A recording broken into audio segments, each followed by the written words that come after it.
दिन ब्राह्म मुहूर्त में निद्रा त्याग कर मुनि विश्वामित्र तृण शैयाओं पर विश्राम करते हुए राम और लक्ष्मण के पास जाकर बोले, हे राम और लक्ष्मण, जागो, रात्रि समाप्त हो गई है।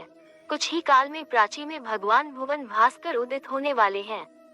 जिस प्रकार वे अंधकार का नाश कर समस्त दिशाओं में प्रकाश फैलाते हैं, उसी प्रकार तुम्हें भी अपने पराक्रम से राक्षसों का विनाश करना है।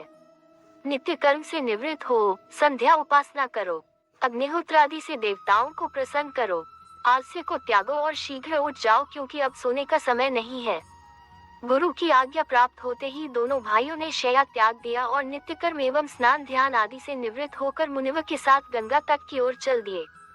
वे गंगा और सरयू के संगम, जहाँ पर ऋषि मुनियों तथा तपस्वियों के शांत व सुंदर आश्रम बने हुए थे, पर पहुँचे।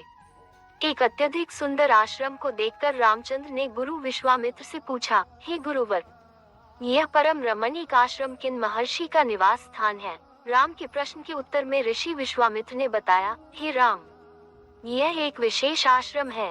पूर्व काल में कैलाशपति महादेव ने यहाँ घोर तपस्या की थी। संपूर्ण विश्व उनकी तपस्या को देखकर विचलित हो उठा था। उनकी तपस्या से देवराज इंद्र भयभीत हो गए और उन्होंने शंकर जी के तप को भंग करने का निश्चय किया।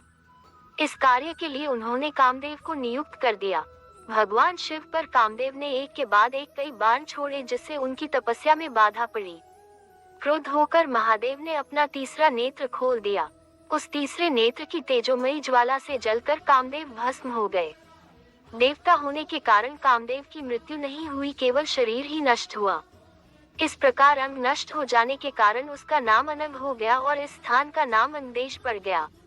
यह भगवान शिव का आश्रम है, किंतु भगवान शिव के द्वारा यहाँ पर कामदेव को भस्म कर देने के कारण इसे कामदेव का आश्रम भी कहते हैं। गुरु विश्वामित्र की आदेशानुसार सभी ने वही रात्रि विश्राम करने का निश्चय किया। राम और लक्ष्मण दोनों भाइयों ने वन से कंद मूल फल लाकर मुनिवर को समर्पित किए और गुरु के साथ दोनों भाइयों ने प्रसाद ग्रहण किया।